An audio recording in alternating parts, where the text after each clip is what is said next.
this you mean the play-in tournament, then heck yeah, it's win or go home tonight. And in the East, you have LaMelo Ball, who is in action, and the Hornets, they're looking to sting Paolo Banchero and the Magic. Remember, the winner of this game, they're going to be the 8th seed, and they're going to face the Pistons. And over in the West, Steph Curry and the Warriors taking on Devin Booker and the Suns. The winner will have the luxury, will have the privilege of facing the Thunder. Itty bitty. And you see the Warriors moments ago, they held this optional shoot-around. Al Horford, he was the hero in that fourth quarter, hitting a lot of threes. Of course, Draymond showed up on the defensive end. He was huge as well. So let's get set for this one as we say hello to Anthony Slater, who covers the Warriors for us, and he is in sunny Phoenix. So, Slater, what's the mindset here for Golden State as they head into this matchup that they absolutely need to win? Yeah, Malika, you were there the other night. There was a celebratory atmosphere post-game, but it was also an achy atmosphere post-game. I mean, this is an older team. The Clippers have a really nice, visiting locker room village, and the Warriors were using it. And I mean, Steph Curry's recovery circuit probably took about 90 minutes, 36 minutes, which is a few more than he was supposed to play, right?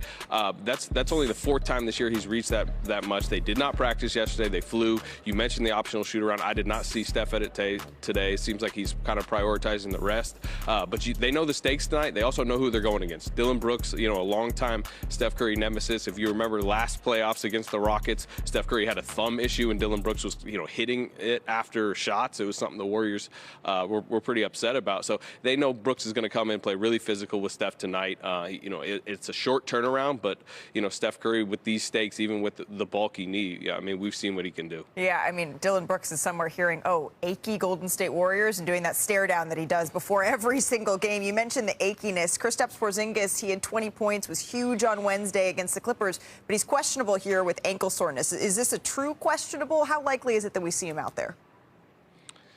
Yeah, again, Porzingis it's always tough because he's been ruled out of games that you expect him to play. But everything as of this hour, I'm hearing from the Warriors is an expectation. Kristaps Porzingis, despite the ankle soreness, will play. He was limping the other night. He had it taped up post game.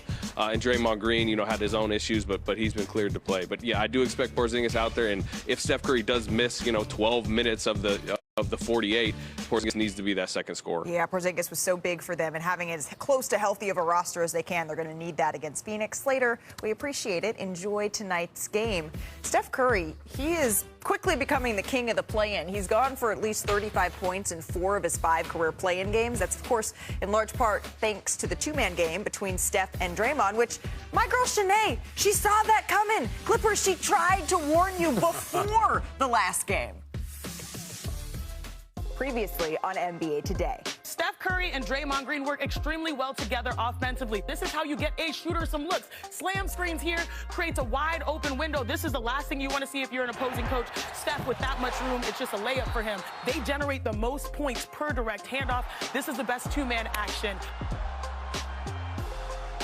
Again, this was before they played the Clippers, so teams know it's coming, Janae. You tried to tell them, so Phoenix, pay attention here. It's them that has the task of stopping that. What is Phoenix facing? Let's turn the page because the Golden State Warriors had the advantage versus the Clippers bigs, but versus the Phoenix Suns, it's a completely different story because the Suns defensively can play small ball. These are the actions that created Steph Curry's 35-point night.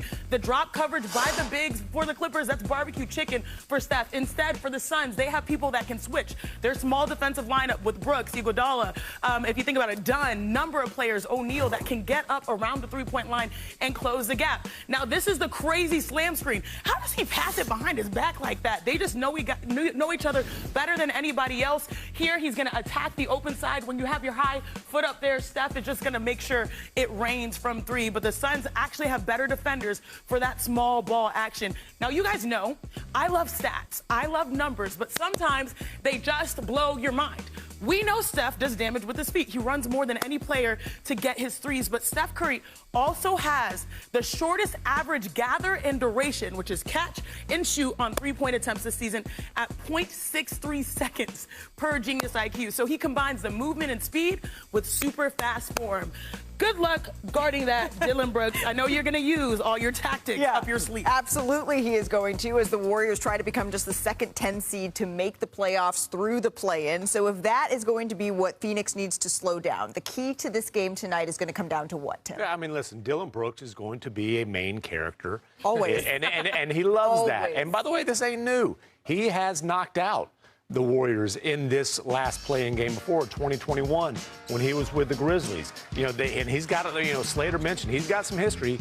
Last year with the Rockets going after the thumb, you'll recall the 2022 series with Memphis when that's a cheap shot on a chase down. The Warriors did not take kindly to that. I like that. Him and Draymond have had their share of beef over the years as defensively dominant, big personalities. But Dillon Brooks, he talked yesterday after practice about how much he looks forward to the challenge of Steph and Draymond and Steve Kerr. This is a dude that pokes bears, and there's a couple of bears in the building tonight. Yeah, for sure. For me, it's the others of Golden State. We've seen from Al Horford and Santos, even Porzingis, if they continue to play like that, we could see a Miami run in the West, coming from playing games in 18 and possibly beating or winning some games in OKC. I won't say beating OKC, you think but they can get win a couple some of games on OKC. But nobody expected, you don't game plan or have on a scouting report for Al Horford to have 12 points in the fourth, 4 threes.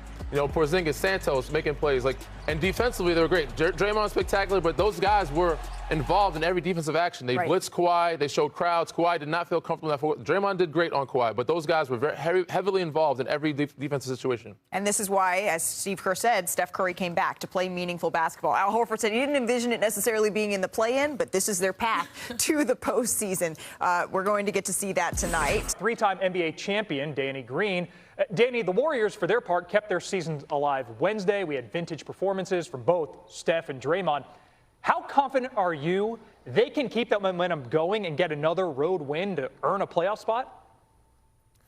I'm very confident if those other guys can play like they did as well. I mean, Steph and Draymond were spectacular. Draymond defensively did a great job on Kawhi Leonard. Steph put up 30-something plus points and supposedly a minute restriction.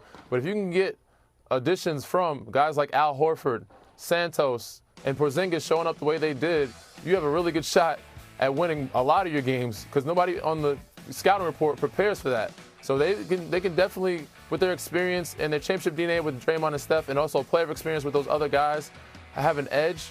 And they can also not only win this game, but I could see them winning a couple games in that first round too if those guys show up. Those other guys really came to play, and they did their job. So they gave Steph some help. They gave him an opportunity, and defensively as well. They showed a crowd and helped with Kawhi Leonard a lot, blitzed him, and made other guys beat them. So if those other guys show up like they did against Clippers, they could have a good chance at winning some really good games.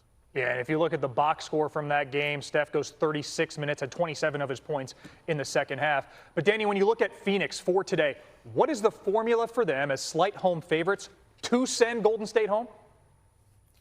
Well, I expect Devin Booker to have a more Devin Booker type of playoff game.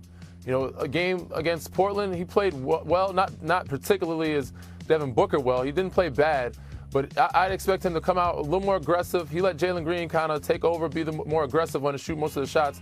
So it's going to take a lot more Book, and of course those other guys got to do it. Dillon Brooks, Royce O'Neal, Colin Gillespie, and Jalen Green's got to have a big game as well. But I fully expect Devin Booker to bounce back and have a way better game, a way better outing than he did the other night. Yeah,